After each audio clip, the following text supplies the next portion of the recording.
what's going on here in D.C. Some turmoil going on in our nation's capital. It's one thing to grow up a Washington Redskins fan like I did. I'm from this area. I remember seeing this team basically competing for a playoff game every year. It was Super Bowl or bust. That was the motto. And most people really felt like this team, could get to the Super Bowl every year. When I was a kid, over a 10-year stretch, I saw this team in 3 Super Bowls and 4 NFC championship games. I mean, that's, for a young guy like Mike, you dream of those type of scenarios. So now, you see this, what's going on right here in your own backyard. We both live here in Ashburn Studios right here, right up the street. Literally, you can walk to Redskins Park from here. There is something going on around the corner that I've tried to put my finger on. And I think I finally figured this out, Mike. I think the problem right now is that the Redskins organization doesn't have an identity. Their identity is make money. Okay, yeah, they make a lot of money. Dan Snyder does. And as a business owner, I'm not upset with them in the least for that. That's a great thing. But there's another side to this. I've always asked this question. Do the Redskins as an organization really want to win Super Bowls, or do they want to continue to make a lot of money? And I think that's a fair question because, again, as a business owner, first and foremost, you want to do what? You want to make money. But when I see some of the things that are done here, either there's not good football people in the building or there's a lack of caring about winning. I mean, am I off by saying this? No, not at all. I mean, I'd say definitely the culture is probably not geared towards winning Super Bowls. It doesn't seem like. Yes. It's just not, it's not structured that way. I'll give you a perfect example. All you had to do was look at last night's game. You see a New England team, like I said, there's not a lot of talent on that football team, but they found a way to beat one of the best teams on paper in the last 20 years. You can't debate looking at Denver on paper that they're loaded. I mean, they've got it all on both sides of the football. Defensive player of the year last year, Von Miller was wreaking havoc last night. They've got perhaps the greatest quarterback of all time, one of the best football players of all time. So you can't say that team doesn't have talent. Well, New England doesn't have Denver talent, and they took it to those guys. They didn't back down, and they stayed within a system. That's the key thing here. When I watch this Redskins football team from last year and from this year, I haven't seen progression. You want to see young guys get better every year.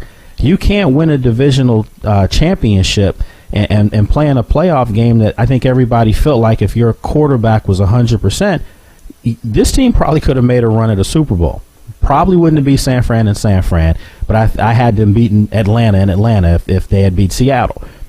Well, I'm looking this year, and I'm seeing a football team that is no way, shape, form, structure, anything a playoff football team.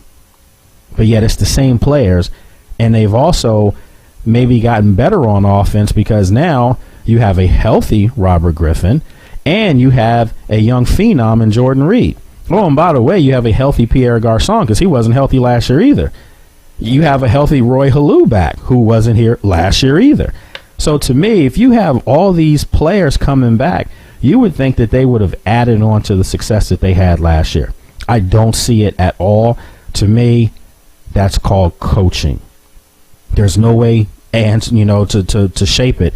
It's coaching.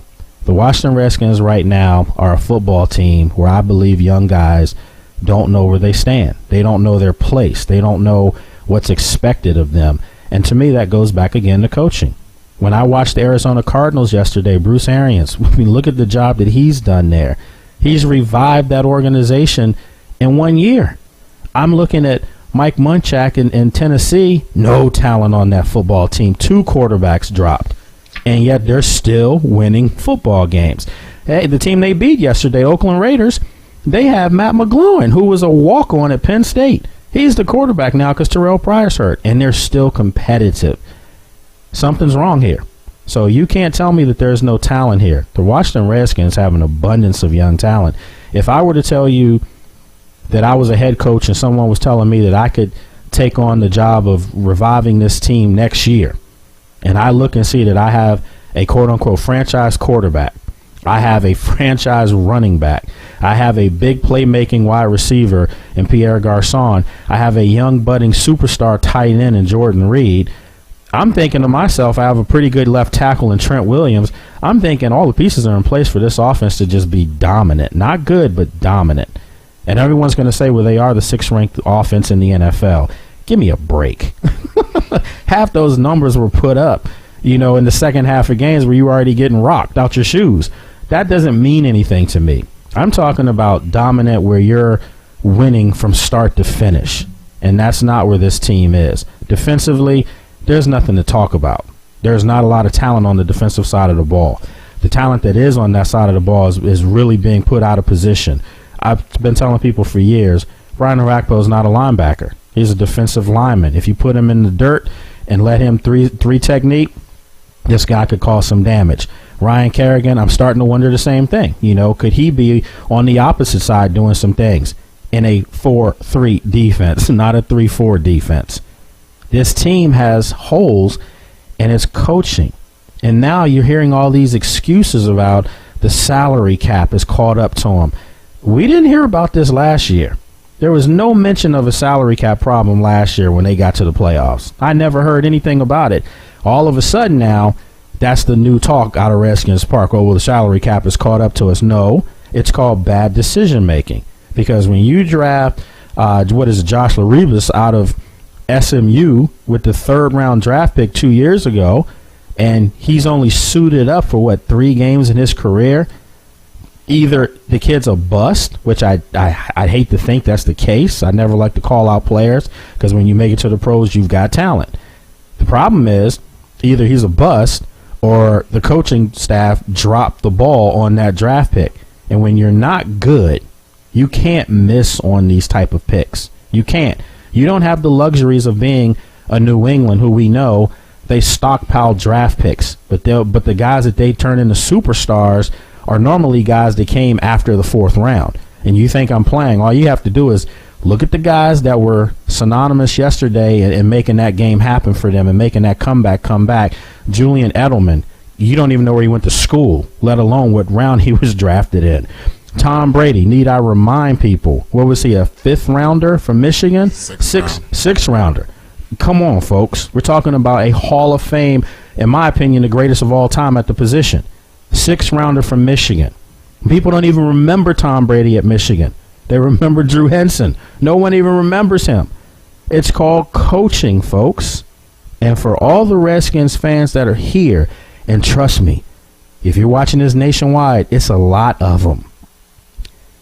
The Redskins fans, and I hate to say this, it breaks my heart, Redskins fans have been led to the altar to drink bad Kool-Aid. They've almost been led to the altar like if the Redskins were Jim Jones. They've been given poison, and they start to believe it, and every year we're a player away from being great. We're a draft pick away from having all our problems solved. No. Sorry, folks. I'm not trying to burst bubbles. I'm just trying to speak facts here. There's a bigger problem. It's called the culture out at Redskins Park. Everything that you see in front of you was done. I'm living proof of it, folks. I've said it for years. When I'm told to not have as much access, I'm not going to have as much access out there. When I feel personally like this network where you watch this program is probably one of the most positive oriented networks there is. We don't slander. We don't try to make people look bad. We try to make people look good sometimes when they can't look good.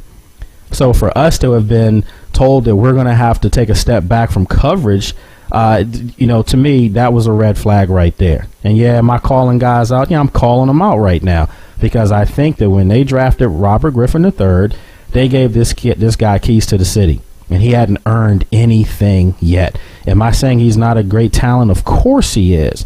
But having great talent and producing is two different stories. You don't have to be the best player talent-wise to produce.